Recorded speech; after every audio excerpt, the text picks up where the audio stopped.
We've been called to order. I pitted the gavel. Mrs. Kukla? Thank you, Madam Chair. Ms. Britt, are you here this morning? Here. Mr. Donovan? Here. Ms. Faith? I am present. Ms. Barnes? I am present. Hello. And Ms. Johnson? Yes, I'm with you. Madam Chair, we have a quorum. Okay, go right You're ahead. not reading the preamble? Thank you. When you're ready, I guess Madam Chair is ready. Yes, My name is Liz Kukla. I'm the Secretary of the Board of Zoning Appeals, and I'm going to read the preamble this morning. In compliance with notification requirements of Ohio's open meeting law under COVID-19 emergency declaration, notice of this meeting has been publicly posted. All boards and commissions under the purview of the City Planning Department conducts its meetings according to Robert's Rules of Order. Actions during the meeting will be taken by voice vote. Abstentions from any vote due to a conflict of interest should be stated for the record prior to the taking of any vote. In order to ensure that everyone participating in the meeting have the opportunity to be heard, we ask that you use the raise hand feature before asking a question or making a comment. The raise hand feature can be found in the participants panel on the desktop and mobile version and activated by clicking the hand icon. Please wait for the chair or facilitator to recognize you and be sure to select unmute and announce yourself before you speak. When finished speaking, please lower your hand by clicking on the raise hand icon again and mute your microphone. We will also be utilizing the chat feature to communicate with participants. The chat feature can be activated by clicking the chat button located on the bottom of the WebEx screen. All meeting activity is being recorded via the WebEx platform. These proceedings are also being live streamed via YouTube for public view. We have provided a link to the meeting for those who wish to speak on a particular case via our website and email. We have also received emails from those of you who have provided written comment on a particular matter. Back to you, Madam Chair. thank you very much. And are there any? There are none today, okay? We'll start with calendar 20-186, Ms. Faith. Thank you, Madam Chair. Calendar 20-186 at 2401 Scranton Avenue. Scranton property. Whoops. My microphone, just a moment. There we go. Okay, my microphone's back in place. Scranton Property LLC owner proposes to change use from restaurant to chiropractic clinic on first floor and residential on the second floor in a B1 two-family residential district. The owner appeals for relief from the strict application of the Cleveland Codified Ordinances as stated in the agenda and the public record. Please note you had a correction from Mr. Riccardi that it is now local retail and it's in a overlay district. Is that correct, Mr. Brulins? Correct. Number 1 is no longer needed. Okay, great. Thank you very much. And we have Denver Booker, for this project, I believe. Okay. Yes.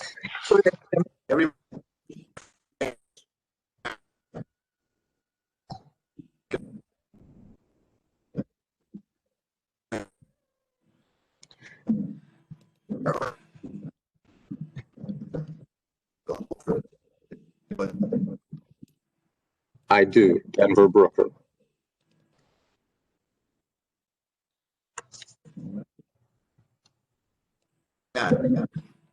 Okay. History of the property, please, Mrs. Kukla. Thank you, Madam Chair. This was originally placed in semi-industry in 1929.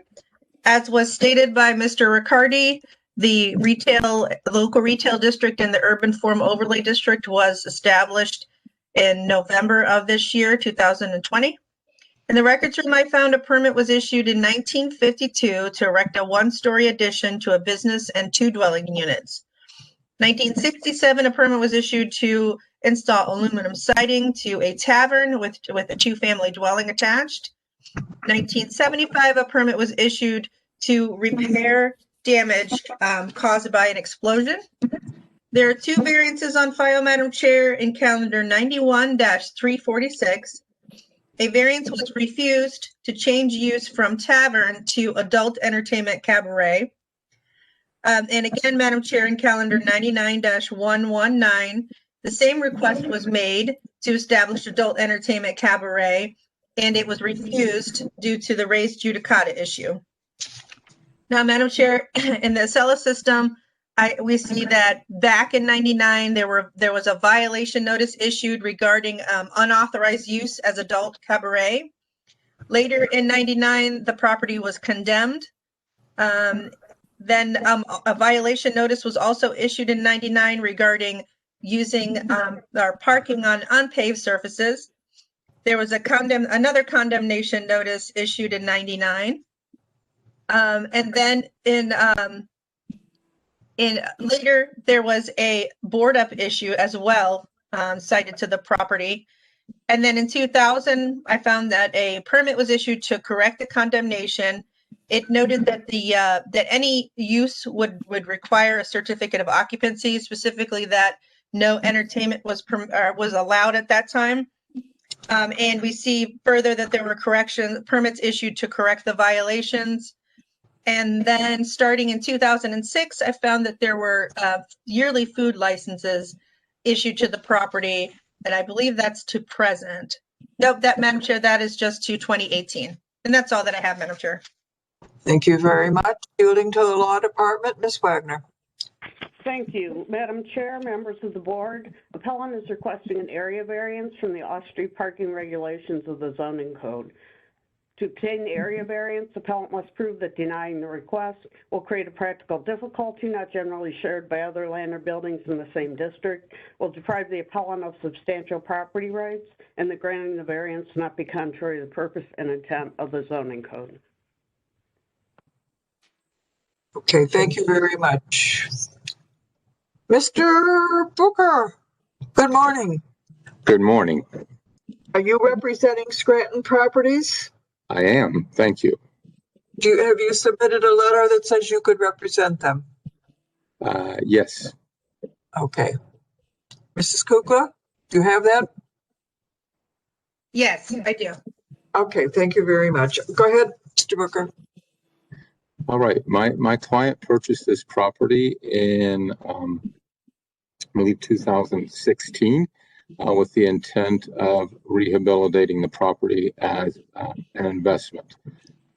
We have developed plans for converting the second floor of the building to two one-bedroom apartments. They'll be lofted, really quite nice. And the first floor, he actually has a tenant. So this isn't speculative. He does have a tenant for a medical office practice on the first floor. The rendering here shows the planned renovation will receive new siding, updating the storefront, large new windows for the west-facing apartment that you see there on the second floor. And part of the property to the east includes an existing paved asphalt parking area. And I believe, yes, we can see that in the lower right plan. To the right of that plan, we're showing 5 parking spaces utilizing the existing paved area. This is an existing condition. The one thing that we are doing to improve it, you'll notice where that red dot is right now. Whoops, go to the right. There's a landscape zone to the right of where you enter the parking area, just to the plan north of the first parking space. If you can put that red dot there, right there. That is paved right now. We're removing that section of pavement and adding a landscape screen, which actually will improve the appearance of the property from Kenilworth. The 5 parking spaces are consistent with the requirements of the new local retail overlay district. So we provide the required parking within the new zoning. And given that the parking the asphalt's actually in existing condition. It's not like we're proposing to add asphalt or change how it's worked in the past 20, 30, 40 years, however long. And that many properties in this area, Tremont and Ohio City, parking areas often are closer than 10 feet to an existing residential use. Happy to answer any questions. This project is going to be a well done renovation. The building, as you can tell from its history, hasn't been particularly well maintained or taken care of over the years. My client has a history of taking buildings and spending more money than he should, quite honestly, and making them really nice and active participants in the neighborhood. Thank you. Board members have any questions? Maurice, City of Cleveland Planning? I do notice that Khalid has joined us from Tremont West. I was wondering, did he want to make any comments? Yeah. Tim, could you swear him in, please?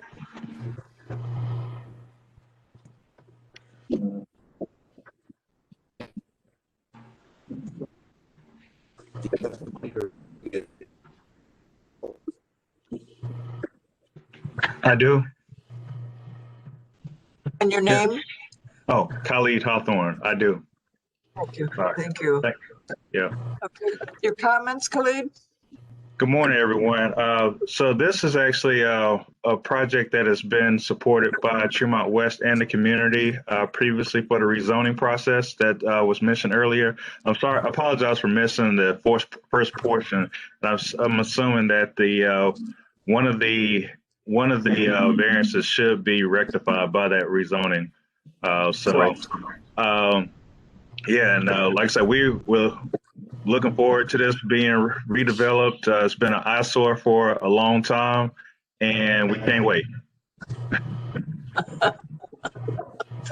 The community can't wait. Everybody keeps asking about it. That's great. Any other questions or comments, board? If not, I'll entertain a motion. Madam Chair, with following up with Khalid's enthusiasm, I do pass this building all the time, and it's pretty bad. So with that being said, I will move that we approve the variances as requested for calendar number 20-186, noting that it has been put forward that the first variance 359.01 is no longer needed. Second.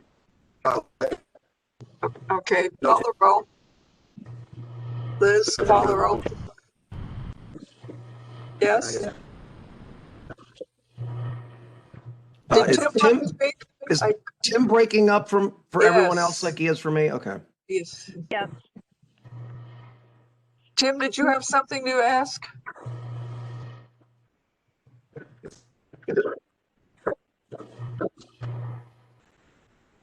Get it off.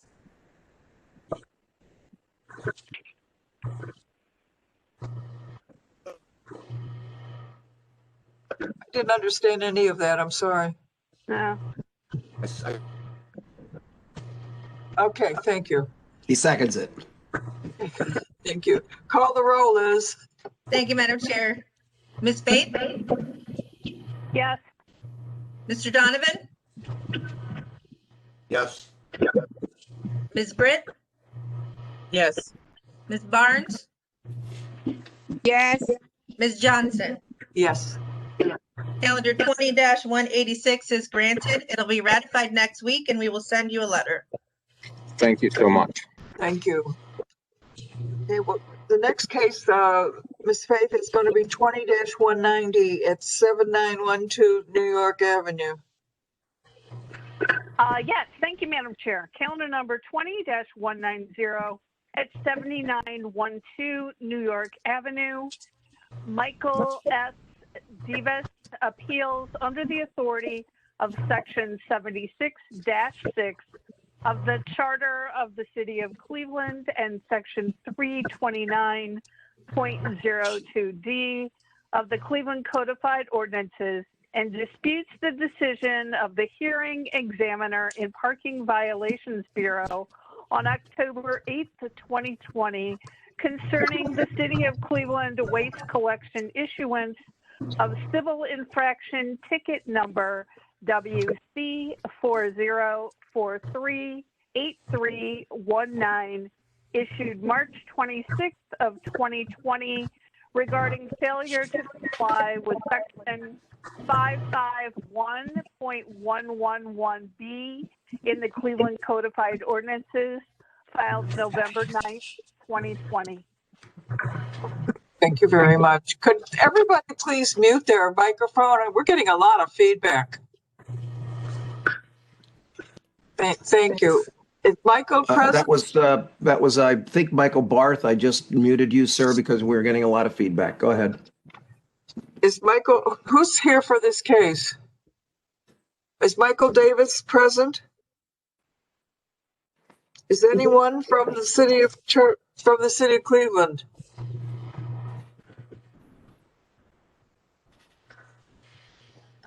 All righty. Exactly. Calendar 20-192 at 1325 West 85th Street, Miss Faith. Thank you, Madam Chair. Calendar number 20.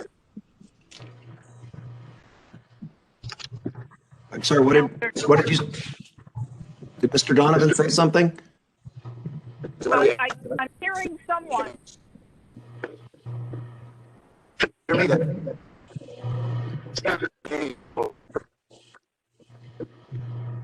Oh yeah, I can see Jillian Hall is here for Knez. Go ahead, Ms. Okay, thank you. I'll proceed. Calendar number 20-192 at 1325 West 85th Street. B.R. Knez, owner, proposes to install approximately 190 linear feet of 6-foot high wood fence and gate in a D1 multifamily residential district. The owner appeals for relief from the strict application of the Cleveland Codified Ordinances as stated in the agenda and the public record. Thank you very much.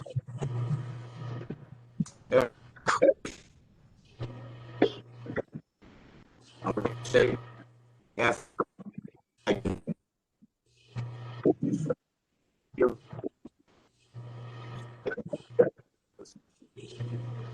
do. Well, And your name? Gillian Hall. Okay, Gillian. Oh, there you are.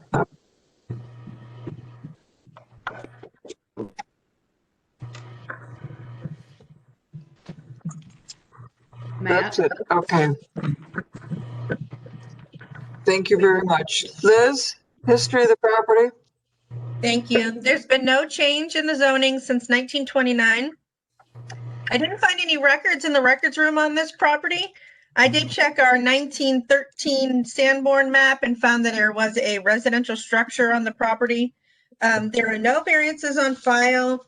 And in the more recent history, I found that between 2006 and 2010, there were vacant lot cleanup payments issued or charges issued to the account, to the property. And we are making the assumption that it's because the land was vacant from 2006 to present. And that is all that I have that's relevant, Madam Chair. Thank you very much. The legal standard will be judging the case on, please, Ms. Wagner. Thank you, Madam Chair, members of the board. Appellant is requesting an area variance from the fence regulations of the zoning code. To obtain the area variance, appellant must prove that denying the request will create a practical difficulty not generally shared by other land or buildings in the same district, will deprive the appellant of substantial property rights, and that granting the variance will not be contrary to the purpose and intent of the zoning code. Thank you very much. The B.R. Knez representative, please. Good morning. It's good to see everyone. It's been quite a while. Yes, state your name for the record, please. Gillian Hall. I am legal counsel for PR Knez Construction, Inc. This is one of the first houses that we're going to be building in this area over on West 85th. We also have another house across the street. Both houses are actually sold. And the customer, who's actually also on this call, would like to put a fence around their yard. There was, just for a little bit of, Maurice, do you have a site plan that shows the, like the current conditions? Yes, we This is what I have. Okay. This is what you guys sent. Okay, so I don't think I have existing. Okay, so if you go back to the site plan, just so everyone knows, there is an apartment building next door adjacent to this lot. Well, there you go. How's that? That works. So there's an apartment building adjacent to this house. And so the customer would like to put a 6-foot fence for privacy. There is a the reason that they can't extend it because basically the rule is that it'd have to be the same distance as it is to the adjacent building. It is 6 feet away, or I'm sorry, 5 feet away, and they would like to build a 6-foot fence. They can't push that in because the driveway is right there, and they need that for a turn radius. So they're asking for a variance of 1 feet so that they can get the 6-foot fence in. Okay, the picture that I'm looking at shows that it starts at the back of the house with a gate across the driveway, and then it continues past the garage. Is that correct? Correct. They're fencing in the entire backyard. Gotcha. And so the portion that we require a variance from is the portion that's along the apartment building line, and that's right where their concrete drive is going to be. So they can't bring that fence in another foot, so that there's no variance required, because they need that space for a turn radius for the car. Gotcha. Okay. Excuse me. Board questions, comments? You said the owner is with us? Yes, they are. Both the owners are on the call as well. Are they the two young ladies? Yes. Hi. Okay, it's nice to have representative from their property with us.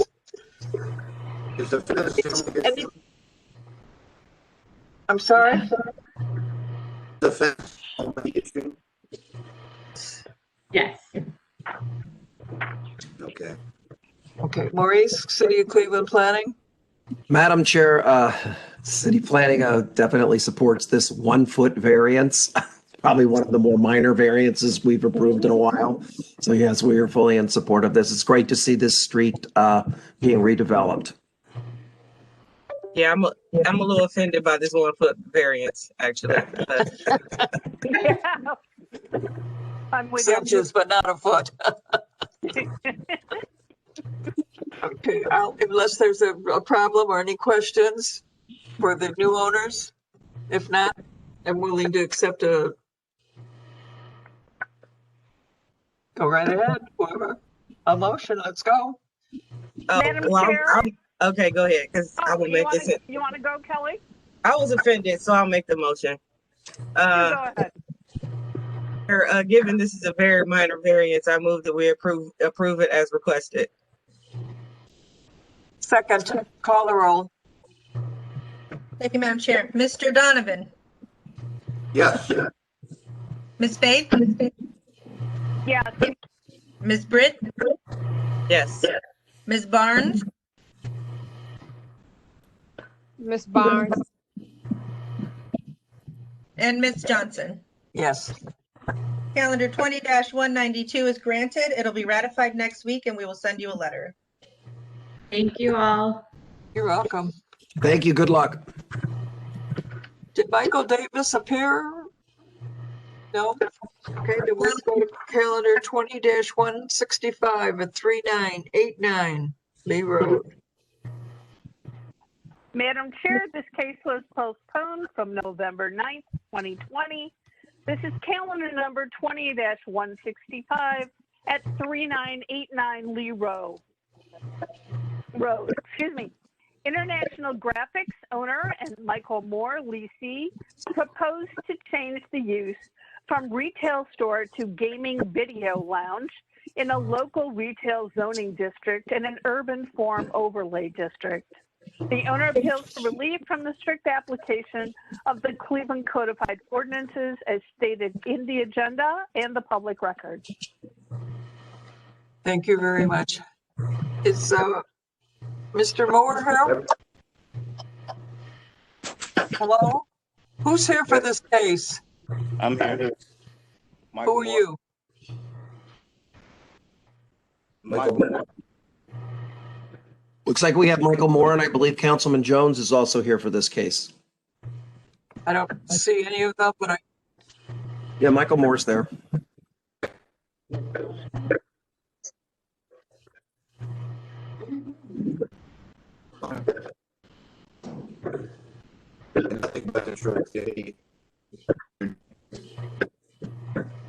Yes. Michael Moore, I do. Okay. Madam Chair, can we ask Michael Barth to mute himself unless he's speaking on this case? We're getting feedback from his microphone. Thank you. Councilman,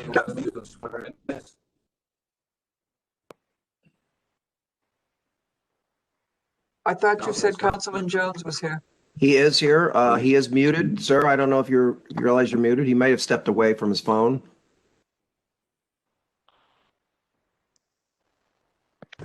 we'll catch Martha Fields. Martha Looks Fields, like City Planning. we have Marka Fields from City Planning as well. Okay. Anyone else? We'll get Joe when he comes. Okie dokie. Well, we've had the history. Let's just have the legal standard we'll be judging the case on, please, Ms. Wagner. Thank you, Madam Chair, members of the board. Appellant is requesting a use variance. To obtain the use variance, appellant must prove that denying the request will result in an unnecessary hardship particular to the property, such that there will be no economically feasible use of the property without the variance. Will deprive the appellant of substantial property rights, and granting a variance will not be contrary to the purpose and intent of the zoning code. Thank you very much. Marka Fields, I'd like to hear from you, please. Yeah, so he did they had a meeting a few weeks back.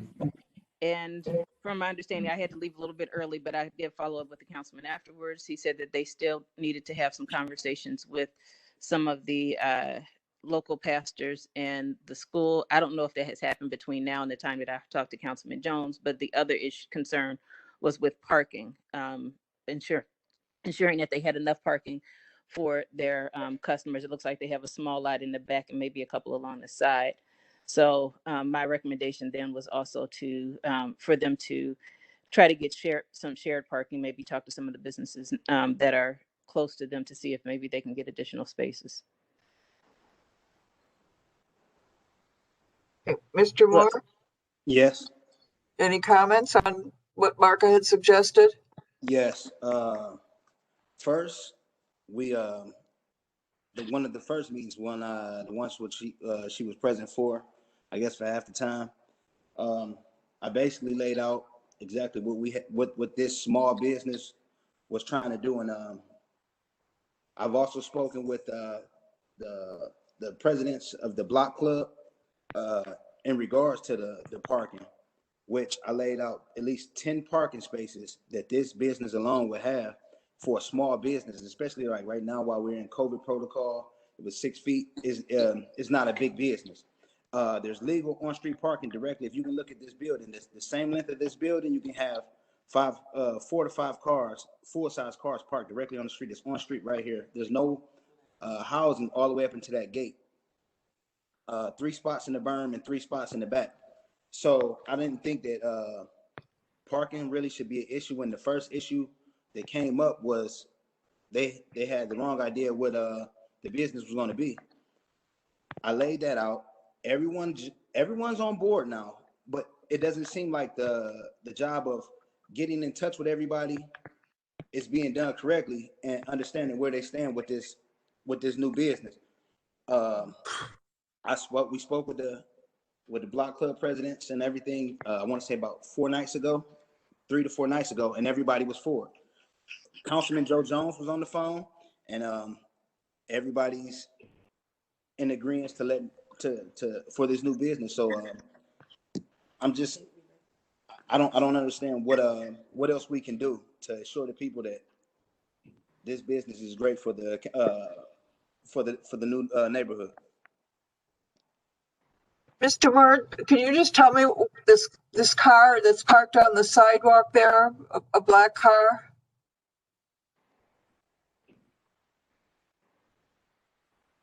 Can he see the picture?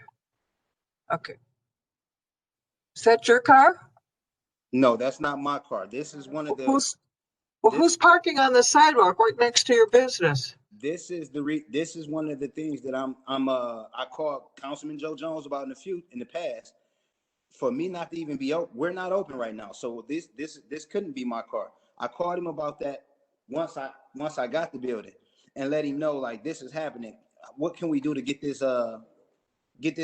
legal parking taken care of? As you can see, there's parking spots in the berm on that right there, and in the back there's parking on a side street. They just chose to park there. You know, that's their choice. I'm not for that, and my plan of action to get them to stop parking directly on the sidewalk. I wanted to get one of those signs that I can put directly in front of my business. That way the cars can't get past. But I'm trying to find every way possible that I can stop them from coming across the sidewalk or parking on the sidewalk. If you can see right next to the gate, I have a no parking sign directly right next to the gate. It's kind of small, but you can see there's a no parking sign. I put that there in place. For me not to be open, and I'm already having these issues of them parking on the sidewalk, I don't want to put anybody on front, but it's the hair salon, which is right in the middle of us.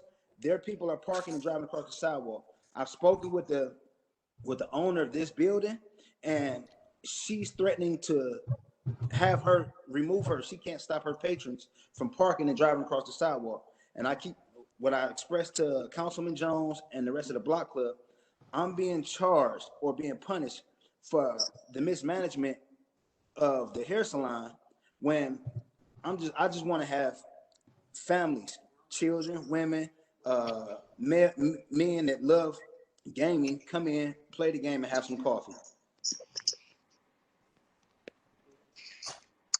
Call the police, have them tow it. That's when I'm open, I can do that. But when I'm not here, as you can see, that gate is closed. Yeah, I understand. Once I can get fully open and afford to be here 24/7, I can do a better job at rectifying that situation. But until I'm open, I still have to work another job or at another place of business, at my other business, until I can get this one open. Madam Chair, we have Marka Fields with her hand raised again. Yes, Marka. Yeah. So I was just going to say that parking on the sidewalk actually is pretty common all throughout Lee Road. It's not just in front of his business, and that's an issue I think that needs to be addressed with our streets division, and maybe looking at some in sidewalks just to see if there's another way to address that, because it's common along Lee Road, and some people even will drive down the sidewalk. So I don't know that it's necessarily just his issue. The other thing that I wanted to say, which I forgot to say in the beginning too, was that I know there were a couple of conditions that they wanted to be placed if it is approved, which is that there's no alcohol sales and no gambling allowed to take place at the facility. We're okay with that. We're not looking for to sell alcohol. We don't. This is a kid-friendly environment, so it was just a miscommunication in the beginning.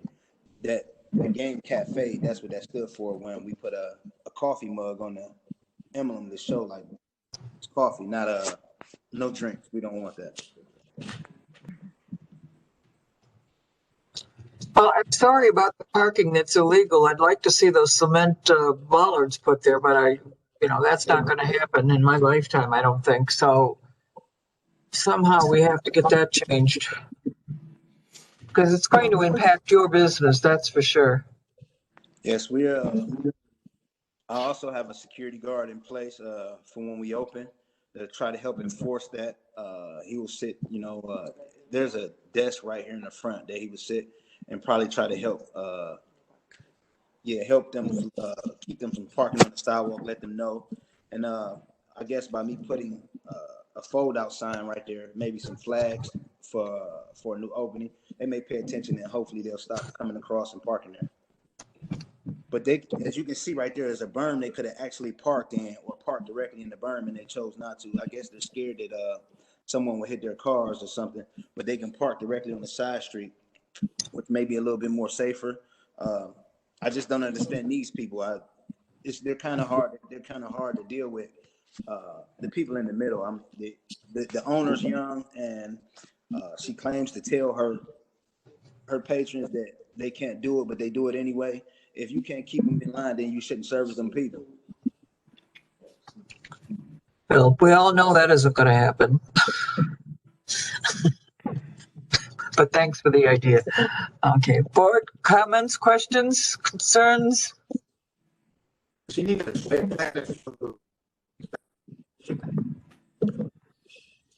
Madam Chair, I have no site plans or submissions for this other than letters of support and objection.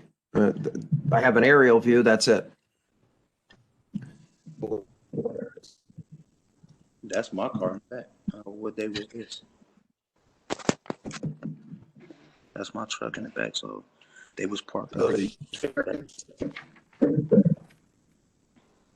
Madam Chair? Yes, Ms. Faith. Thank you. I have a question for Mr. Moore. When you were before us last time, you were talking about, having this be a gathering spot for youth, with children in high school or junior high. And they will not driving, probably. They'll be riding bikes. Do you have a spot where you intend to put a bike rack?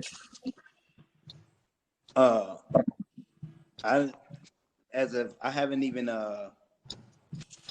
came or thought about or tried to figure them about putting a bike rack, but I don't see why not. I can find a place. I guess once we get a chance to open and get the money to do that, that wouldn't be a problem. I would definitely try to find a place for them to put a bike rack or store their bikes. Like as of right now, I have a space inside that where if there's 2 or 3 bikes, and you want to come, we can chain them up or bring them inside with the store them for them. But once we get I see this business growing, I will be looking for a different or a bigger location, one with better parking. But it's just a small business right now. It's the first one. I'm just trying to actually get this going and see exactly where I can go with this. They have one of these in the suburb of Parma, and I believe they're doing good. So I wanted to bring one to the inner city because this is what I love to do, and I know a lot of young males and young children that love to play the video games. So I just went for it. So to your knowledge, this is a proven business model based on the one that you've seen in Parma. Yes. Someone's already doing this and it's been successful. Yes, ma'am. Okay. And the reason I asked about the bike rack is that typically those are located in front of the building, sort of typically close to the curb. So if you had a bike rack, you could place it where that illegally parked car is, in that vicinity anyway. And, that might help alleviate that problem. Thank you. I think some of the issues with the parking may resolve, once you're actively in business at the location, because you'll have presence there. So I think that may help. Did you have an opportunity to meet with the school and with the other people that were present at the last time you were in front of us? Yes, ma'am. First, I met with Miss Berry and Miss Dumas. I actually invited them over. They came over. We walked through the facility, and they were impressed. We came up with a plan of action because they had a worry about their children, about their students coming to game time when they should be in school. So we came up with a plan of action for them to get memberships. The way I can verify. So if they have a membership and they come in off their membership and they should be in school at that time, my people would know to turn them away until school is out. Then I spoke with Pastor Quincy. He came. I went over to visit the church and seen him, and then him and a few of his members came over to game time, and everybody was ecstatic about it.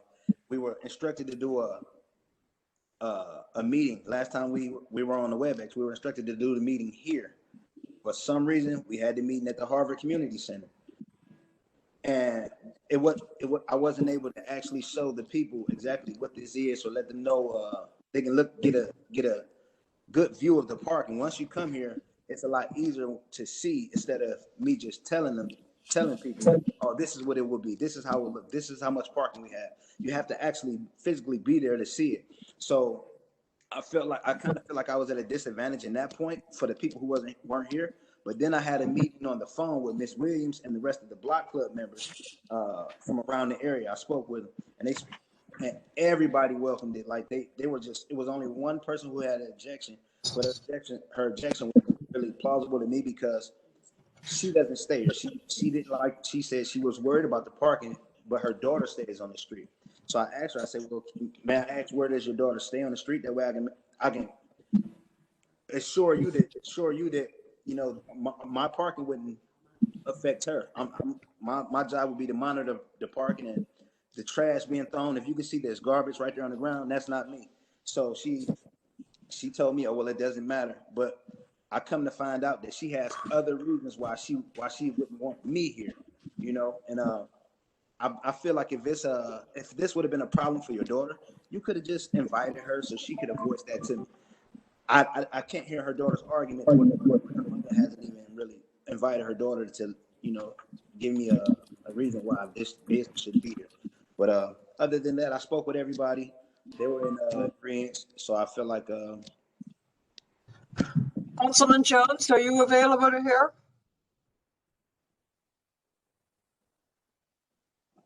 Yes, we are on this one. Excellent. I told you to jump on it right away, so we got it right in front of us right now. Yeah, Madam Chairwoman? Yes. Thank you. Let me turn my volume up. Thank you.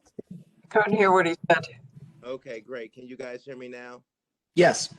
Okay, great. Let me, I'm still working out all these little things. Please Okay. forgive me. Well, we can hear you now. Okay, good. How do you get the face going?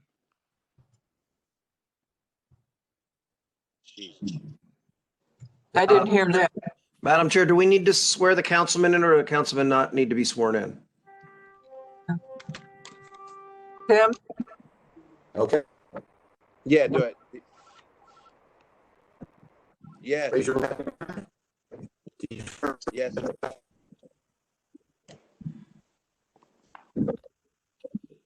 Yes. Now show me how to show me how to put the face. Okay, thank you. So what are your comments on this, Councilman?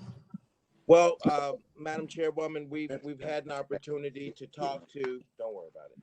We had a chance to talk to the church in the neighborhood and some of the community leaders. We've had a couple of meetings on it. I even had an opportunity last week to be on a phone chat concerning the GameStop Time Cafe. Our concern was because of the nature of the zoning, and that had caused a lot of confusion in the neighborhood because people thought that this was going to be a gambling location with slot machines in it and the possibility for a liquor license, that whole sort of thing. And so they were really concerned about all of that. And I know in the last session we talked, I believe someone suggested that we can change this up so that it only pertains to that location 3989, that there will be no gambling there, and that there will be no gaming at all in the respects of what the zoning says. And that was the concern of the neighborhood. How do we edit it so that there is no gaming here at all whatsoever? We make it part of our, Gambling, you mean, correct? so, And that there will be no beer and wine and any of that being served at this location. exactly. Gambling, he means, correct? So, Councilman Jones, just to clarify what you want the language to say is that there will be no betting or gambling involved with the games that are being played there, and no alcohol. Correct? That's correct. That's correct. Great. Okay. And if we got those two issues taken care of, that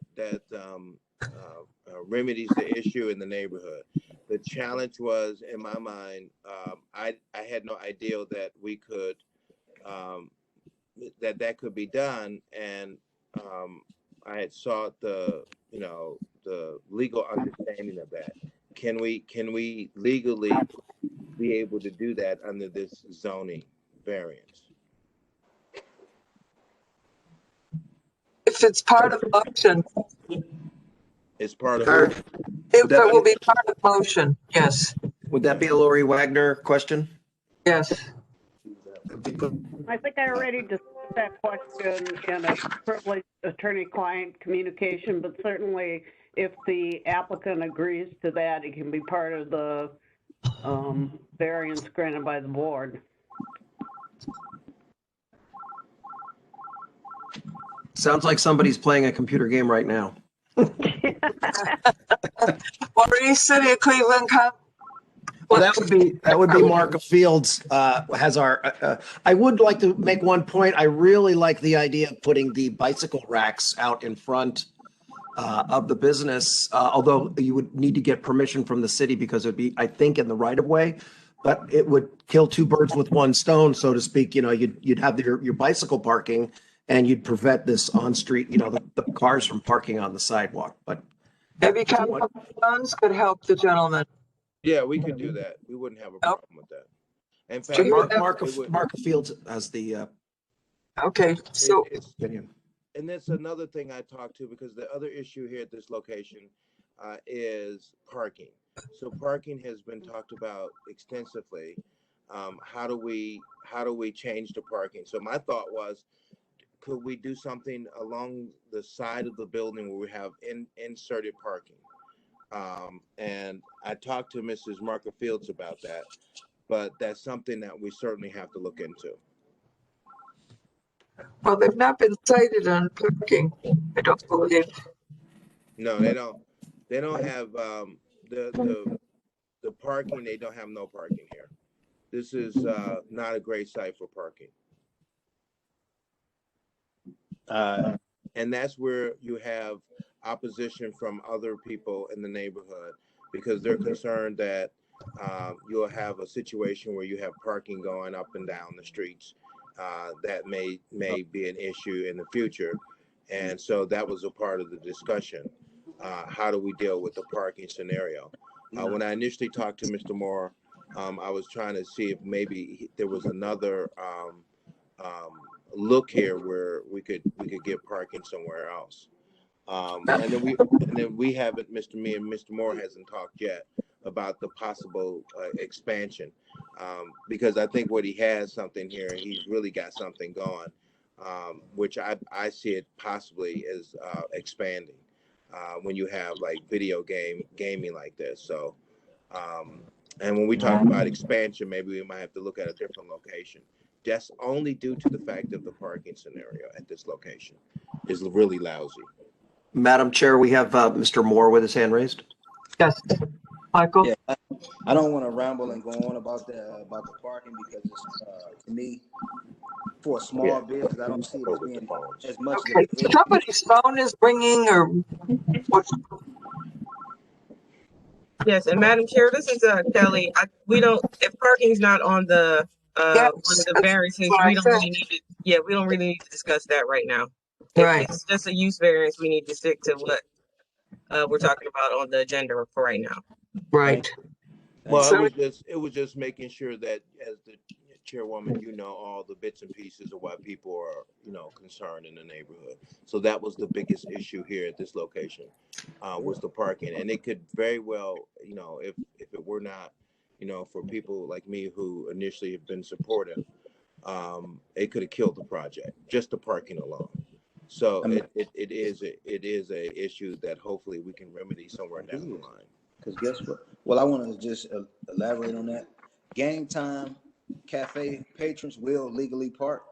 The legal parking that you see right now that's going on isn't game time. So I don't want to be charged with the crimes of the illegal parking that they're doing when I'm going to be the one to guarantee it and monitor my parking. There's 3 parking spots in the back, 3 directly in the front burn, and there's legal parking directly on the side of this building, on-street parking. If someone in one of the residents in the back have a function and people have to park on the street, I don't know what argument they're going to have if someone parks from their function in front of somebody else's house when they legally park. You know, I'm going to try my best to keep game time cafe patrons from parking directly in front of these people, the people's residents, but we can legally park on the side right here where you can fit anywhere from 4 to 5 full-size SUVs right here on the side. Three vehicles, 3, maybe 4 vehicles in the back and 3 in the front. I don't know what else I can do to assure people that that's not an issue, and that's not even a part of the variance. I am not looking for a liquor license. I am not looking for gambling. I just want families to come in and enjoy video games, Xbox, PlayStation, and Nintendo. what will be your hours of operation, Michael, and the days? I'm looking at 8 a.m. in the morning till 9:30 to 10 o'clock, which is depends on how it goes. Monday through Saturday. Closed on Sunday. Yes. Okay.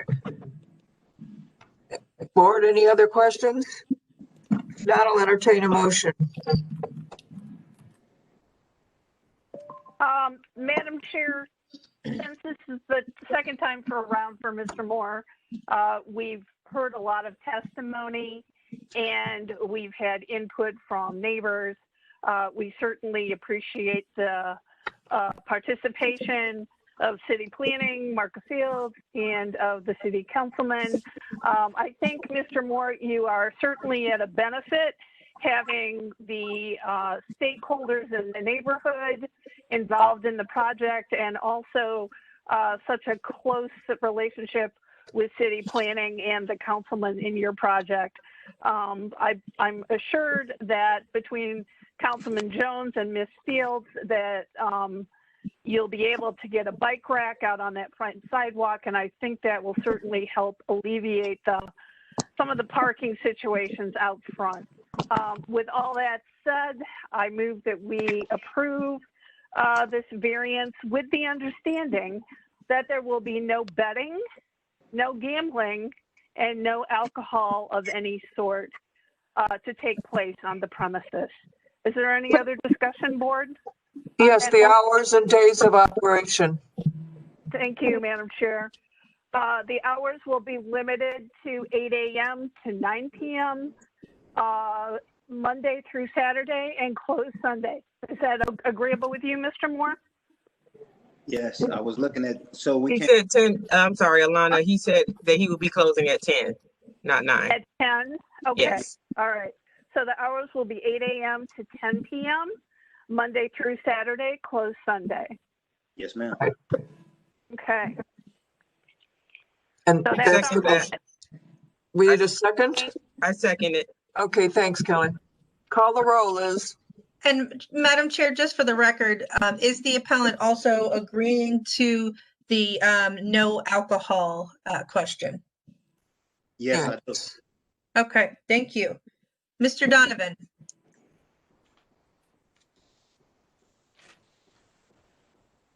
I did not hear him. Yes.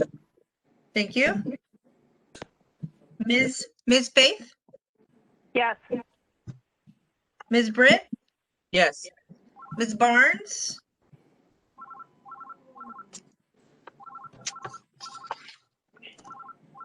Ms. Barnes, are you there? Says she just left the meeting. Is Yeah, she it gone? looks like she just dropped out. Okay, thank you. And Ms. Johnson, Yes. calendar 20-165 is granted with conditions. It'll be ratified next week and we will send you a letter. Madam Chair, what would you like to go to next? We have the one that we skipped, and Mr., I think it's Davis is, or Davis is here for the trash appeal as well. All right, because the Nye Road likes to go last, so let's do Michael Davis. 20-190, please, Miss Faith. Hello, can you hear me? Yes, we can. Thank you.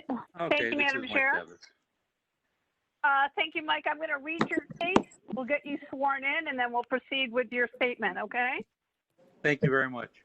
Okay, this is calendar number 20-190 at 7912 New York Avenue. This is a waste collection appeal.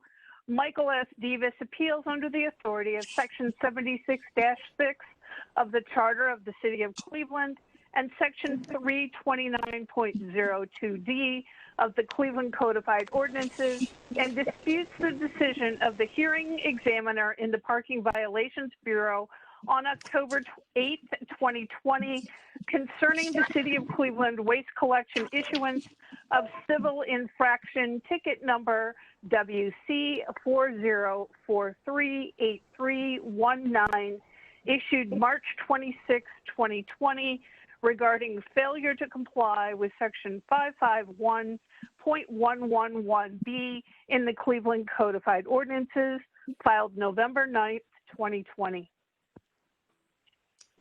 Tim? Thank you.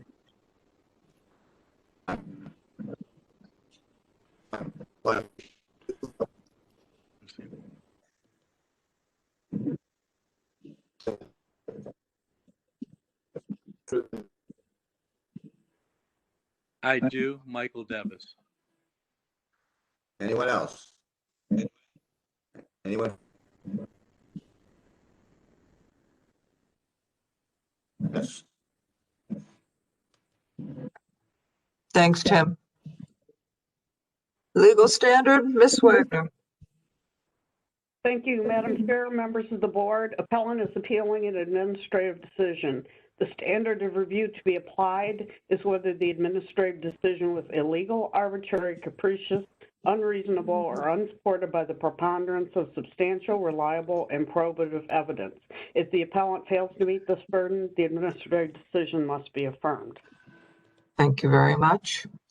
Mr. Devon, tell exactly I don't have any, oh, here we go. I do have paperwork. Thank you. Hello. Okay, what happened here, Mr. Davis? You were at Home Depot? Well, I actually, the trash was put out by a tenant. This is a rental property. And I'd gone by and I'd seen that the trash was there. I went to Home Depot and I bought one of those bagsters, one of those 3-yard bags. And I brought it to the location and I filled it. But evidently, between the time that the garbage people came, they saw that, they wrote me a ticket. And then, unbeknownst to me, by the way, I didn't know this until 3 months later. I went ahead and I had the trash privately picked up by a bagster company. And I'm just giving you the receipt that I bought that bag that day. And then also, well, actually they're backwards, but the second one is the receipt where I bought the bag that day on the 26th. And then the order history detail is in fact where my American Express paid for them to pick it up privately and haul the trash away. But I still got cited for it evidently because the supervisor, whoever goes by, wrote me up because the trash was there on that day. That's all. The city never picked it up. I actually had it privately taken away by a company. Hello? Is that this other, the order of history detail? Is that? The order history detail is the receipt of the Bagster company picking up Okay, and me paying for $149 for them to pick up the trash privately through their company. You know those green bags that you see set on the side of yes. the road? It was one of those. I don't have pictures because at the time I didn't realize I'd even been fined. I didn't think I'd have to substantiate this, but I do have the receipts because that's something I paid for. The garbage Well, bags, go ahead. Tim? I'm going to say, I don't think there is a representative from the, oh, I know. Surprise, surprise. Yeah.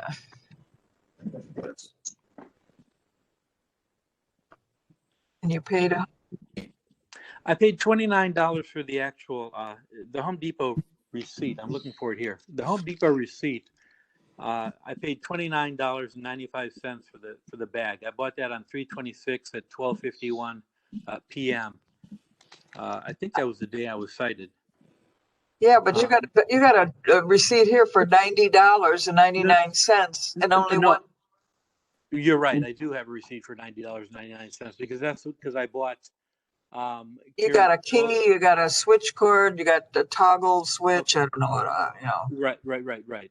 Because I shop for a bunch of other things. I own rental property, so I think I was just buying other things. If you look above one, the last line. The last item, yeah. The last item before the subtotal says WM 3-yard Bagster dumpster $29.95 3-yard bag. So it is on there. I actually the reason the $90.99 is circled is because this was a receipt for my write-offs for my accounting, and that's why I wrote the total. I circled the total. That was for me in my accounting purposes. It was not. At the time, I wasn't singling out the bag. Gotcha. So I paid $29.95 plus tax for the bag, and then the other one, the order history detail, is from the Bagster people when they picked up the bag. They actually picked it up, I think, on the 28th. They picked it up on the 28th. We've not heard from anybody on the from the city waste collection department, have we? Mrs. Kukla, no letter? No, Madam Chair, we haven't received anything from them. And for the record, we did notify, as you know, we notify several people from the city on that. We notified the, no, you know what? We never did receive the transcripts from that one. And Mr. Gallick, who usually sends them to me, was sent a hard copy letter. And yeah, he usually responds, but I didn't get him this time.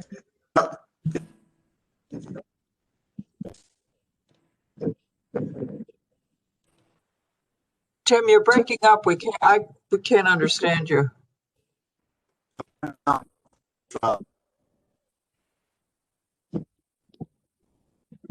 Oh. Me? Mr. Davis? Mr. Davis, yes. What are you asking?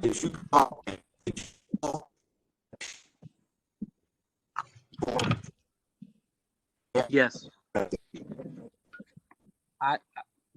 I initially had a meeting with Cordelia Glenn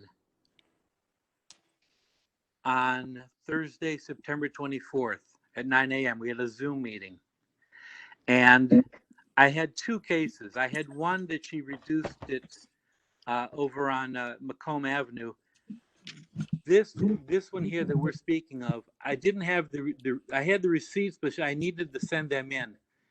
When she told me that I could appeal the decision this decision, I thought she told me I had 30 days to appeal it, but I only had 7 days. And so then I had to go through to get more time. So that's what I did through the appeals board, I guess. And then that's where we are now. All right. So Cordelia Glenn, who I spoke to before, said that she would remove the fee on this if I gave her the 2 receipts that are in front of you now.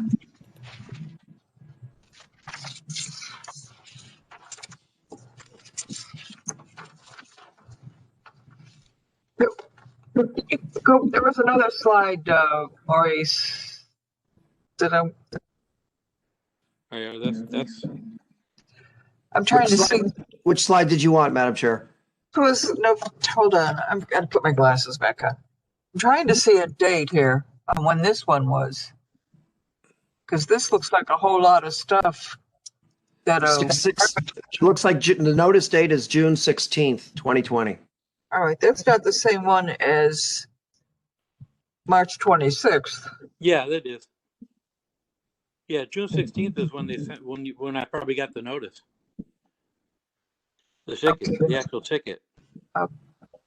Oh, but the date of violation is right there. Oh, I the see. gray I see. box, I got my glasses on 326. now. Yeah, March 326 26th. at 12:19. At 12:19, and actually the receipt I have is for 12:51 of that same day.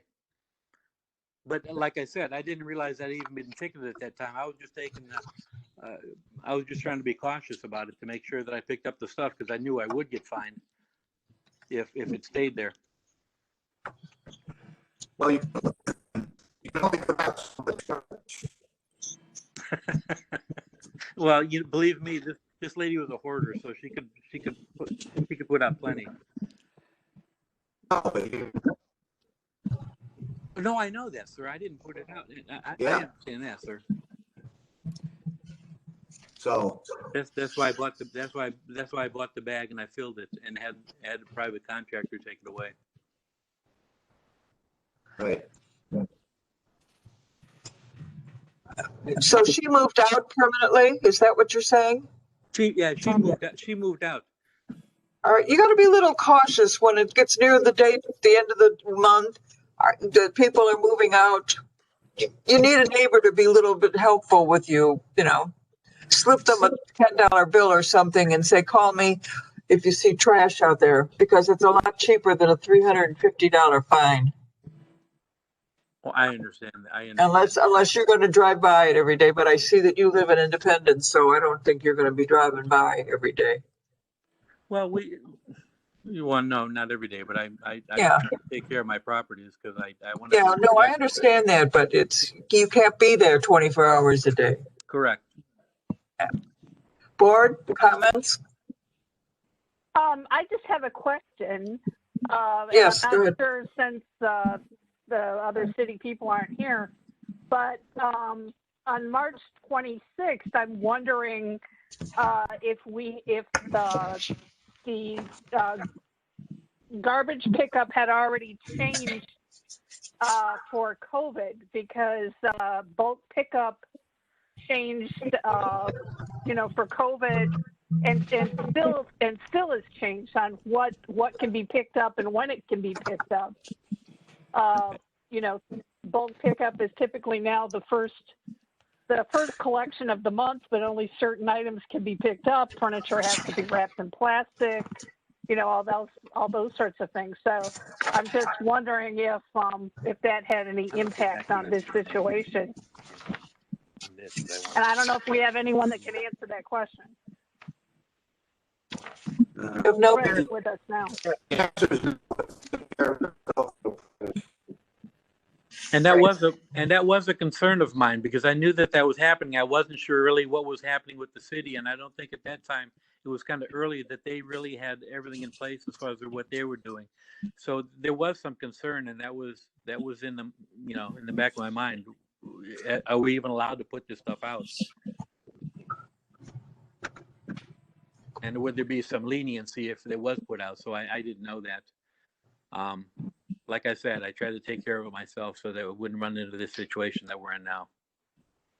Yeah, Madam Chair, it seems to me that the appellant had good intentions to get the garbage cleaned up. It's just the city called him before he can get it done. So I think that's really what's before us right now. Right. I agree with you.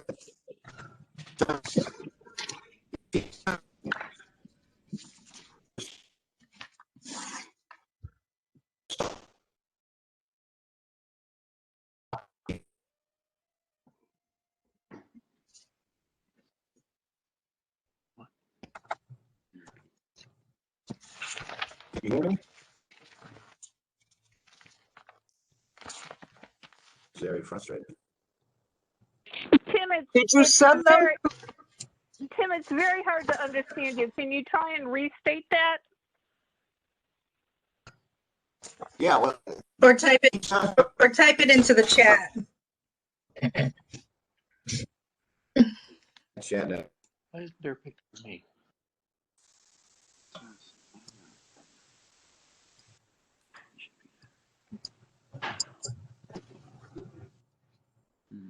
Me?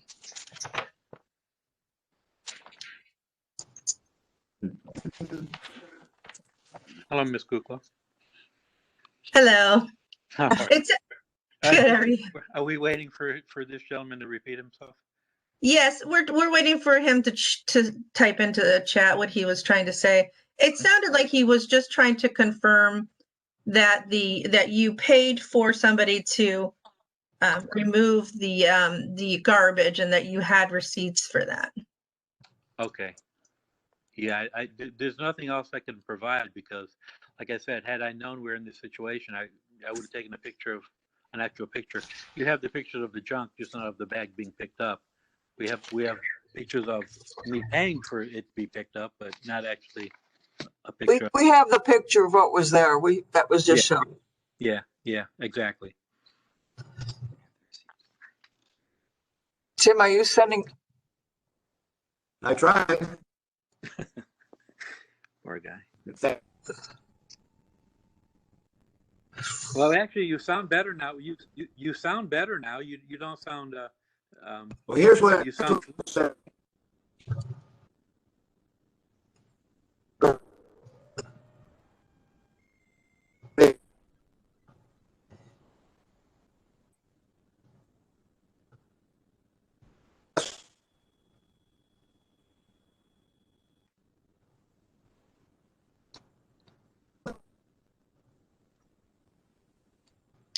Mr. Donovan, I believe there was a deadline for that. I think there was a deadline for him to get that information to the hearing officer, and he missed the deadline to get that information to her. So at that point, they send him a letter and tell him his appeal rights.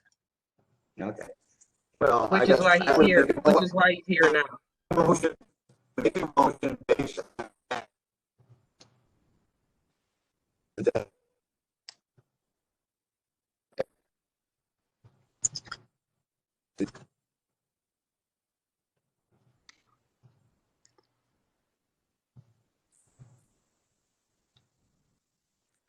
Yeah, I'll second that.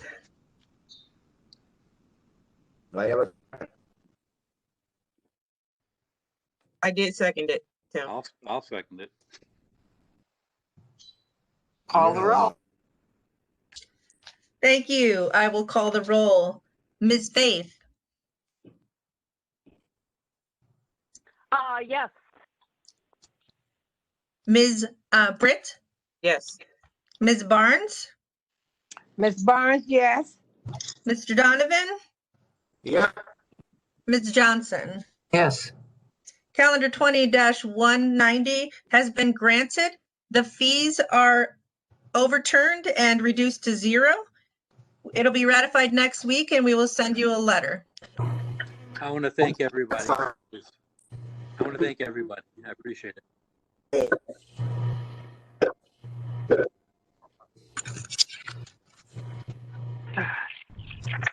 Okay.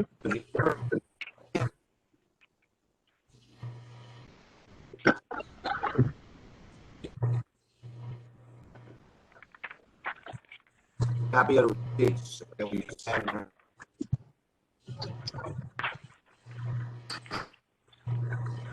copy of the receipts, Mr. Donovan. Are you talking about some different receipts? Yeah, we have all those. Okay, unless you're talking about a different receipt. Most were very well to Chuckney City. Yeah, well, we just need We need copies a of copy that. of it. Exactly. Liz, can you do that? Okay, somebody will have to explain to me what he's saying because I'm not understanding it. I'll call you. Thank you. Okay. Okay. Calendar 20-188 at 9319 Nye Road. Thank ahead, you, Ms. Madam Vicky. Chair. Thank you. Calendar number 20-188 at 931 Nye Road. Northeast Ohio Neighborhood Health owner proposes to use as a community health service facility in a B1 two-family residential zoning district. The owner appeals for relief from the strict application of the Cleveland Codified Ordinances as stated in the agenda and the public record. Thank you very much. Deb, please. Please raise your right hand. Or affirm. This. I do. Hi, good morning, everyone, to the And your name? Just respond with your name and I do, please. Karen Butler. I do. I do. Anyone else? Michael Barth, I muted you because we were getting a lot of feedback, and same thing with Peggy Kersey. If you're both, just unmute yourselves and say your name, and I do. Thank you. I do, Peggy Kersey. I do, Michael Barth. Thank you. And I apologize for the Anyone? previous error. Okay. Okay, they're all. History of the property, please, Mrs. Kukla. Thank you, Madam Chair. There's been no change in the zoning since 1929. I wasn't able to find any records on this. I did see that on our Sanborn map in 1950, it shows that there was a residential property occupying this parcel. There are no variances on file and nothing of note in the more recent history. Thank you very much. Ms. Wagner? Thank you, Madam Chair, members of the board. Appellant is requesting area variances from the off-street parking regulations of the zoning code and permission to establish a community health services facility in a two-family district. To obtain the area variances, appellant must prove that denying the request will create a practical difficulty not generally shared by other land or buildings in the same district, will deprive the appellant of substantial property rights, and that granting the variances will not be contrary to the purpose and intent of the zoning code. Sections 33702G and 33703 provides that the board may approve a community health services facility in a two-family district if, after public notice and public hearing, the board determines that there are adequate yard spaces and other safeguards to preserve the character of the neighborhood, and that such design and use will meet a community need without adversely affecting the neighborhood. Thank you very much.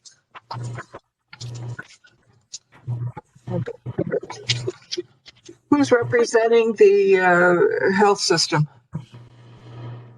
Yes, good morning. I'm Karen Butler. I'm representing the health system. Okay. Okay. Tell us exactly what they'd like to do. Okay. Thank you for the opportunity to present before the board. Our organization is a community health center network. We have been around for 53 years. We provide a comprehensive array of healthcare services for families, regardless of their ability to pay. And we are honored and grateful to be the recipient of a residential property, the 931 Nye Road, Cleveland, Ohio Street location in the Collinwood community. This donation was made possible by the kindness and generosity of Mr. Michael Barth and his wife, Rosanna, in honor of their mother-in-law, and former owner of the property, Mrs. Louise Barth, who was an important and cherished member of the Collinwood community, who lived independently in this residence until the revered age of 96 years. This house will be named the Barth House of Wellness and Self-Sufficiency in honor of Mrs. Barth, and our organization plans on utilizing this property to administer programs to promote health and self-sufficiency for community residents and for veterans as well. The services will include life skills, job readiness, counseling services and support, mental health, nutrition, literacy, just to name a few. And it's anticipated that this property will serve as a valuable resource for the community. And in accordance with the wishes of Mrs. Barth's family, Neon would like to convert this property to a community resource center, offering that wide array of supportive services in conjunction with our Collinwood Health Center location, which is just located adjacent to this property. And for this reason, we are seeking approval of our zoning variance request. I see we have a support letter from Councilman Polensek. And we had somebody named Peggy and somebody else. We have a Karen.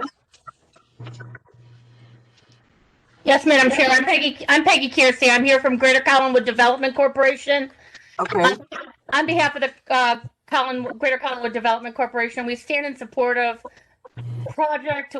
Neon has been a good partner of ours in the Greater Collinwood Development area. We believe that this project will be very good for our neighborhood. That being said, we do bring some caution to this project as we have some outstanding concerns of a project across the street that has no way in with this, obviously. But we say it on the record to Ms. Butler that we want their project across the street to move forward at the same time that they're bringing on other projects. And so that we wish to work with them on this project. We know, particularly around veterans and seniors, we have a large gap in services in our neighborhood, and that we hope that this will fill the need in our community. And so we stand in support, but we would look to meet with them to be able to meet the needs of our community and to make sure that their projects do not overextend what their capabilities are. Thank you very much. I'm going to call on Michael, but I first want to thank him and his wife for dedicating this place to a non-for-profit that would certainly help the neighborhood and people, that reminding everybody of who your mother was. That's very, very wonderful. Thank you. And any comments you have? Yeah, both of my parents, both were born and raised in Collinwood, and both lived there in excess of 95 years, and they built that house. Our whole life, one of their family was about Collinwood, the neighborhood, and their church. And I really wanted to give something back to the neighborhood in honor of my parents. And I checked with the priest. We gave all of my mother's belongings to the church, and also quite a few of the neighbors. I gave her car too, and whatever my mother had, I gave away to people involved in Collinwood. And it meant that much to us. So I talked to the priest and asked him about the house, Father Marty over there, and I also called Mike Polensek, and he told me that check with Karen Butler, who was the CEO of what I called the Collinwood Clinic back then.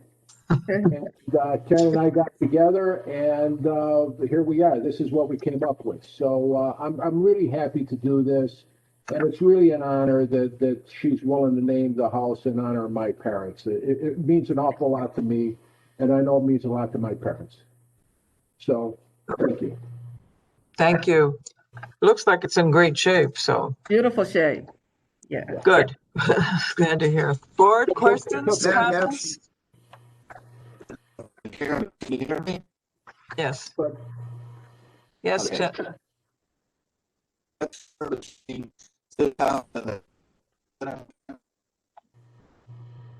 I can answer. No, we do not. Karen? You don't? Go ahead, Karen. Correct. We do not own that property. next to the clinic.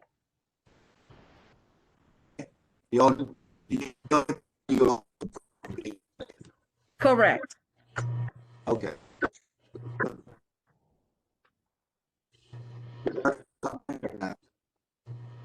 That property across the street is earmarked for veterans, homeless veterans and their families.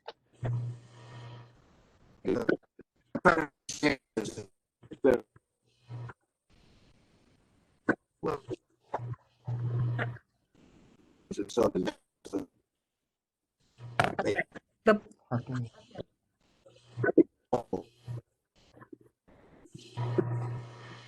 Yes, so we've addressed the parking needs of the donated house, and we've determined that we will be able to utilize the parking spaces that have already been established next door at our Collinwood Health Center. And the distance, yes, and the distance between this parking lot and the house is probably more than 30 feet or so. And again, what we'll be doing is keeping the group sizes very small in recognition of social distancing, but also to provide a very comfortable and less intimidating location for our veterans, our families in need to receive the supportive services that will assist them.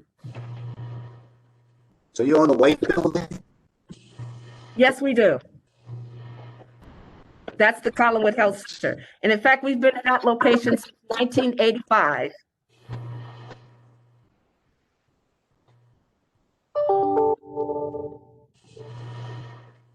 The house to the left, is that a private residence?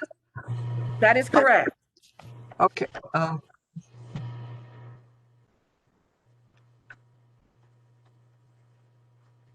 Madam Chair, Yes.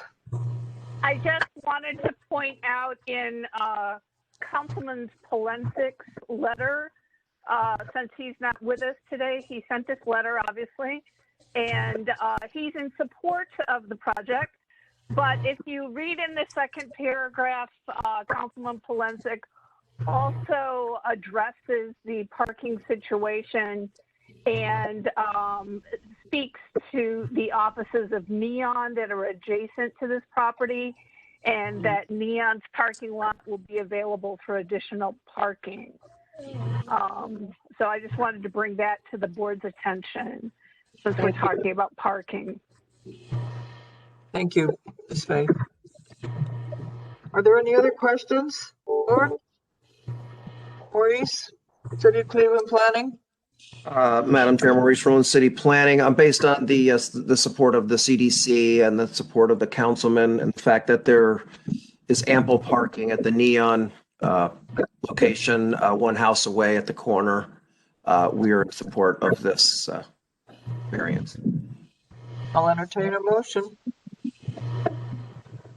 Madam Chair, I think this is the sort of project that we like to see. All of the community meetings and discussion with stakeholders has taken place ahead of time. With the church involvement, the involvement of the councilman, the CDC, and everyone is in agreement on this and in support, as well as city planning. So I think it's a wonderful thing that the family is looking to do something so positive in the neighborhood with Mom's House. So I think that's really, that's really an asset to the neighborhood and the community. With that being said, I move that we go ahead and approve this motion, this variance. I second. Call the roll. Thank you. Mr. Donovan? Yeah. Ms. Britt? Yes. Ms. Faith? Yes. Ms. Barnes? Yes. And Ms. Johnson? Yes.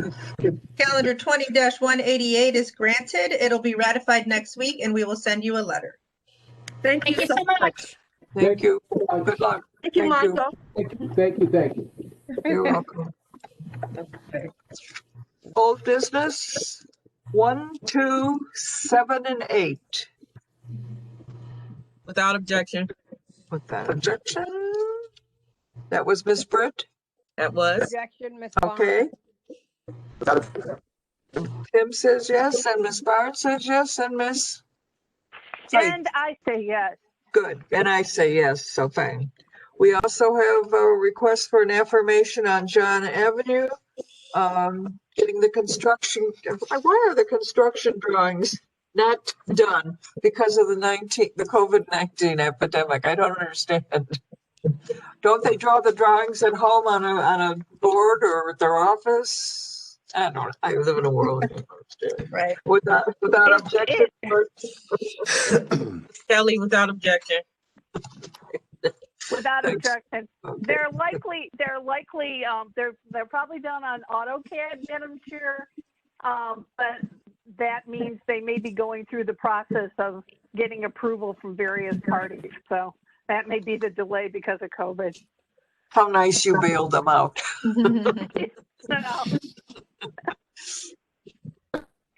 You try and be empathetic, right? Are we waiting now for Dr. Collier? Looks like we have Director Collier. Do I need to, and I guess this would be to Lori Wagner, should I end the meeting recording? Is this a private? A board member should make a motion to go into executive session, and then you can Stop the recordings? Stop the recording.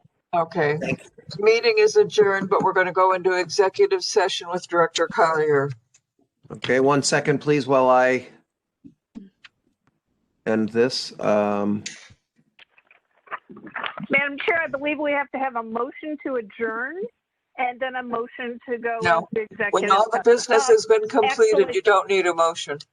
No, you need a motion. Excuse me. You need a motion to go into executive session. You are not. Okay. You do not need a motion to adjourn because the meeting won't be over until we come out of executive session. Oh, okay. So we move. Go ahead, Ms. Faith. I move that we go into executive session. Okay. I second it. Call the roll. Mr. Donovan. Yeah. Yep. Ms. Britt? Yes. Ms. Faith? Yes. Ms. Barnes? Barnes, yes. Ms. Johnson? Yes. All right. Motion granted. Wow, and we have Fred looking really snazzy and all red today. Yes. For the holiday season. Yeah. And running director. Good morning. How you guys doing? What do we owe this extreme? You don't have to testify. You know, whenever it's good to see you again. Good to see you guys. Yeah, and you know, whenever I talk to you guys, you know, it's always something up, right? But first of all, I just want to say, you know, since this whole COVID-19 ordeal has began, I'm really thrilled with how all the boards and commissions have operated.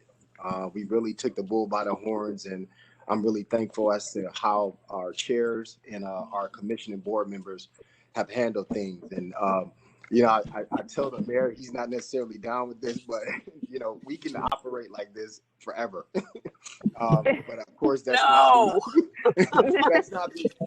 not the ideal situation. So, you know, hopefully with this vaccine coming online soon, we may be back to normal sometime in 2021. But I just want to thank you guys for that. But I'm not going to take much of your time today. One thing that I did want to speak with you guys on is just with respect to, and we're going to have this conversation with all of our boards and commissions at our upcoming design review annual meetings that we're going to be hosting. We're going to be doing one in 2021. But I'm just giving you guys a heads up, because one of the things that has been somewhat of a challenge is when we have these controversial cases, and everybody has them, you know, from time to time. And, you know, we have individuals who like to, let's just say, spend a substantial time testifying, you know, to the point of exhaustion. Obviously, we're a body that's here to listen to the public and to make sure that everyone is heard before we make a decision. But one of the things that I'm saying to all of our boards and commission members, we have to temper ourselves with respect to the time allotted for people to be able to give that testimony, particularly in situations where it's a somewhat controversial matter. Case in point, the development project that occurred on West Boulevard and Clifton with Mr. Brickman and Donna Brady and some others. That particular case really took up a substantial amount of time. And one of the things that we want to make sure is that as our board, that your time utilized effectively. And I'm sure that many of you have obligations outside of the board to address during the day. So it's very important that we try to manage that time efficiently. You know, you already do it effectively, but the issue is around efficiency. Because I received a lot of concerns with respect, and this is not from board members, but this is, you know, just general public with respect to the time that things take. And I know we're all in the business of public service, et cetera, but I think we need to be very mindful of our own time and the time of, you know, the public and people who are devoting, you know, their life to making sure that we can, you know, function in the correct civic manner. So I just wanted to share that with you guys. You know, obviously you guys are very competent, you know, group of individuals, and just we need to just kind of figure out how we manage when we have these tough cases, you know, where you got 100 people testifying or just a couple of people testifying forever. However you want to phrase it, we need to make sure that we get a good handle on that. So I just wanted to share that with you guys, open or suggestions, but that's really the reason for my inquiry this morning. Well, Fred, I'd like to make a comment because I was called on the carpet once for kind of, you know, not letting somebody testify, or not letting them have, you know, the third round of comments. And I was told I have to let them tell us, because if it goes to civil court, then that's what they're going to say. That's going to be held against us. So I should let everybody talk, everybody have their time. Can I limit it to, by the time you've had the second comment, that's it? Unless you have Yeah, this is Lori Wagner. If I could make a comment on the legal thing. The thing we're always concerned about is if there's not a full opportunity for public comment and testimony, that when it gets to common pleas court, that the person has a right to what we call a trial de novo, which means that all the testimony would have to be repeated and they could introduce new evidence. However, that doesn't mean that every person who wants to testify gets to testify forever or numerous times.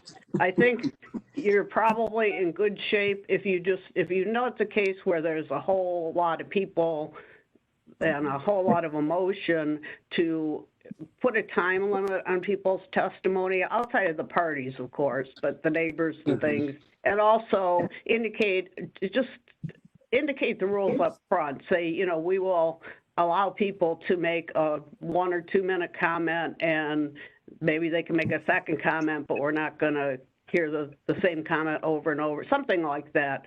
You're in pretty good shape then. If a judge can look at it and say you're not unreasonably giving people the chance to speak, then it's probably going to be okay. And I don't know if Caroline Downey is on this call, if she has any comments. She's not. She's not. Okay. Well, anyway, that's what I would say is the legal issue. When people are repeating the same thing 3 or 4 times, you know, it's best, so think of the rules ahead of time and announce them ahead of time so it doesn't look like you're being arbitrary with any particular people or their testimony. And second of all, the applicant and their attorneys should have the opportunity to present whatever they want. You know, maybe we should have a slide put together for cases like the West Boulevard case, so that once it's introduced, before we get into the presentations, we can have a slide up. Carol can read it.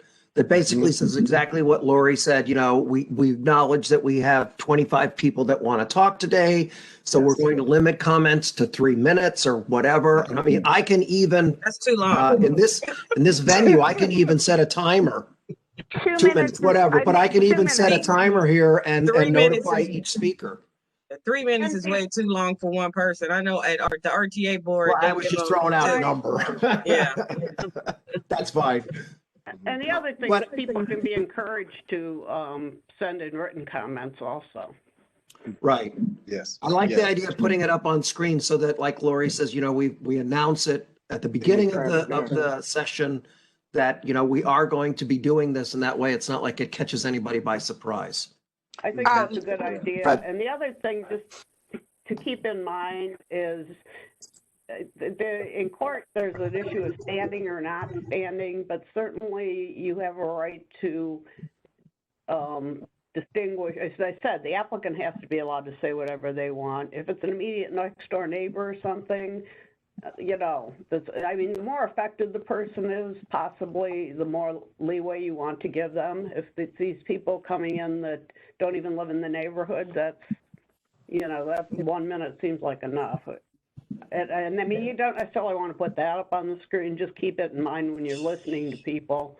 Make sure that people who have the most direct interest in it get a reason to talk. I have another question for you, Lori, that someone had asked me for one of the last meetings. It was the Kenilworth project, with the no parking apartment building. Some neighbors had put together, a video that they wanted us to show. And I'm just wondering, at what point do we limit, if it's not the applicant and it's not the CDC or the councilman, at what point do we limit, 3-minute video presentations that were made by a neighbor that may not even live next door? How do we deal with things like that? I mean, I think a 3-minute video presentation is not unreasonable, especially if it could stop a lot of people from saying the same thing over and over again. Yes. Okay. If I may chime in for a minute. Anyway. One thing that the Board of Zoning Appeals can't be accused of, and that's not listening to people. I think you guys do a good job of listening to people. What I think we need to do, and to Lori's point, is just kind of manage that.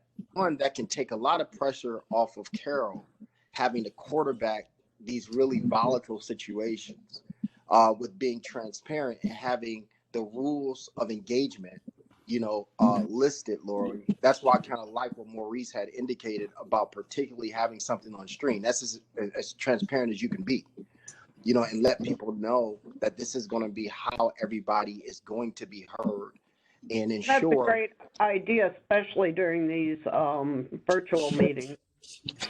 Mm-hmm. And we can do it in person as well.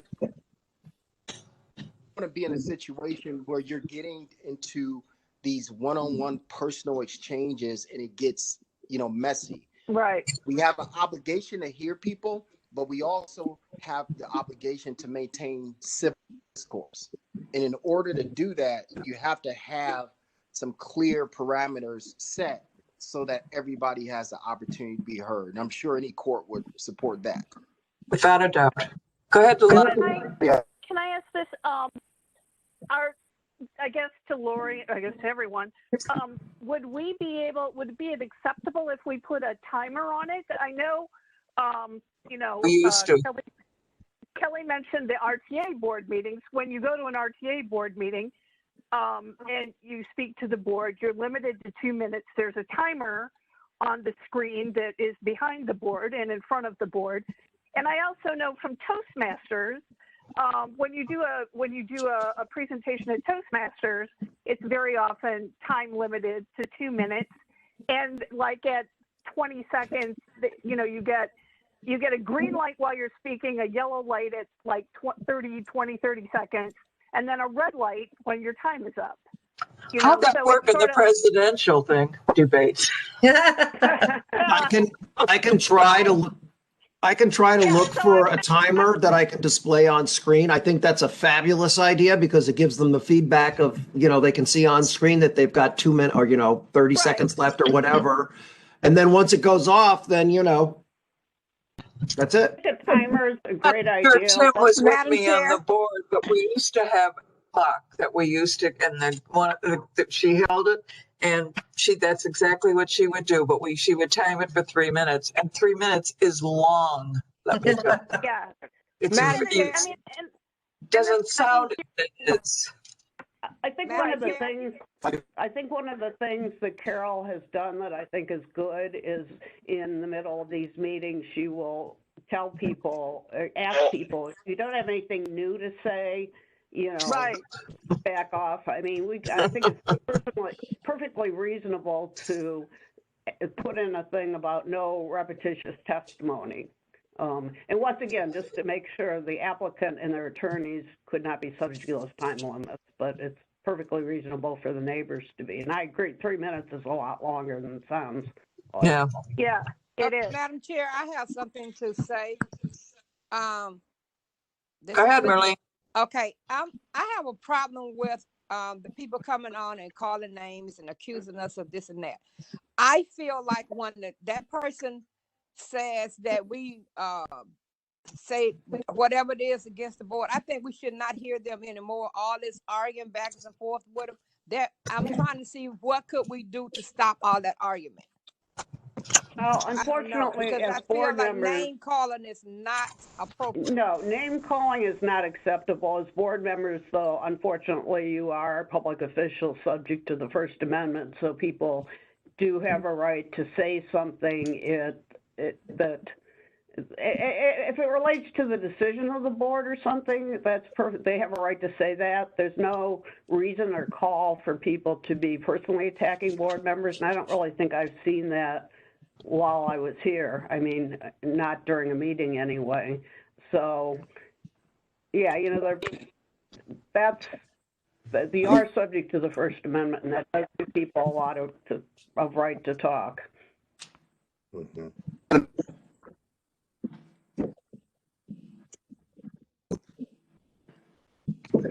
Tip,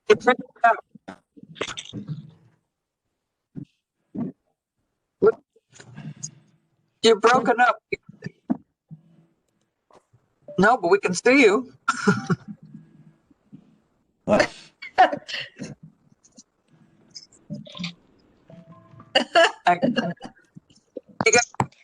got two fingers. Okay. I think we can apply this to when that, yeah, definitely when the Tremont case comes back, because I don't think any of them are going to say anything new. And we asked them to do a parking study, just be talking about that. And we don't need any new any old comments that we heard at the last meeting, because that took a very long time. Yep. So I think that's a perfect case to apply this to. Mm-hmm. Yeah. I totally agree. Because I, you know, in my question to the Tremont people, you know, what would make them happy? And the reply was, you know, they need to have parking and the building needs to be under 60 feet. So I think the root of the problem of that project is really not, you know, it's really, they don't like the building.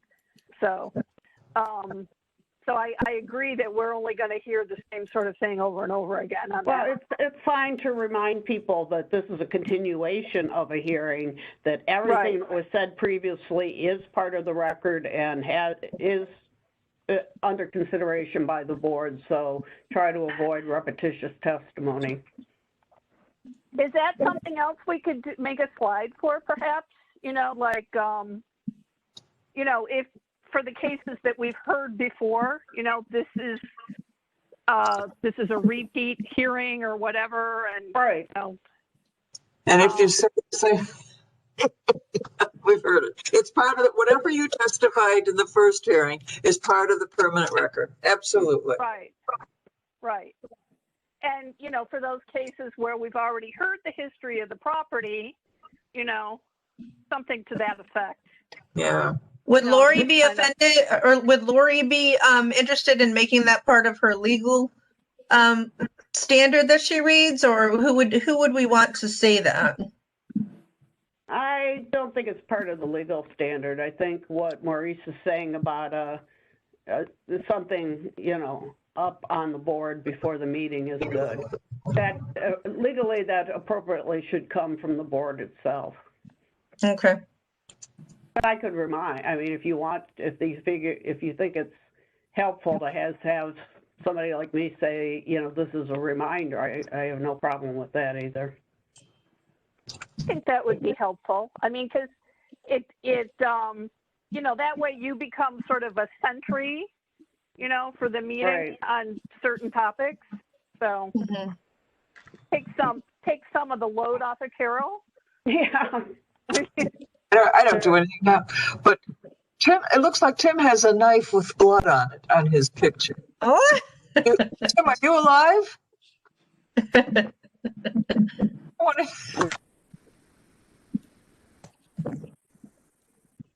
Ooh. No, Tim. Your microphone is bad, Tim. I haven't been able to understand hardly anything he said. Yeah. Your audio is really bad today, Tom. Yeah. Madam Chair, on that note, if Mr. Director Collier is still on the line, Yes. we've actually discussed, we've had some questions about whether or not we should have the board members show their faces. I don't care either way, but what are your thoughts on that? And do you feel like it's important, or are you okay with them not really showing their faces? Or, most of them are showing their faces, so I wonder if that's enough. Yeah, I think it's necessary to either show your face or have a photograph of yourself. That's really important. Oftentimes, too, when there's votes and things of that nature, many boards and commissions, they like to see a show of hands. We typically may not do that. You can actually show your raised hand in the chat feature, which is another alternative for that. But it is good for the public to see who the representatives are that's deliberating around whatever their case is. So I would say, yes, you definitely do want to either show your face or have a picture of yourself. Now, the other issue that comes up too is just through the technological glitches that may exist with depending on what platform you on, you may have to go off of screen from time to time just for bandwidth and other technical issues. I think that the public understands that. But you don't want to just remain off for the entirety of a meeting. I think it's very important that people either know who you are, or has an opportunity to see your photograph. So Maurice, I think it may be good, even if it's just your official photograph, like you guys see my photograph when I turn off my camera, that in itself should be enough so that people know who their representatives are. My high school picture, is that good? I'm not sure how many of us would be recognizable. I'm not that recognizable either, so it's okay. Okay. Well, I look the exact same, so I could use my high school.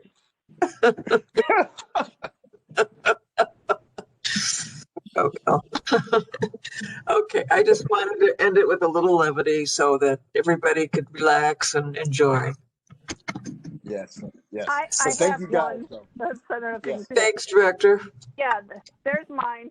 Oh, wow. my God.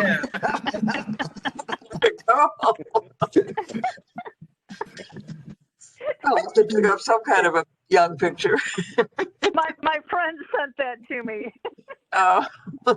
Well, the good thing about it is you can control how it is that you want to appear. Fine. Well, everyone have a blessed week. Stay well and be safe. All right. Thank you all. All right. Bye, everyone. Have a good too. time. Thank you. Have a good day. See you in a week. Hey, Good staff, Lord we're willing. meeting Yep. this week. Bye-bye. Bye, everyone. Do we need Bye, to honey. adjourn? Yes. Okay, we're adjourned.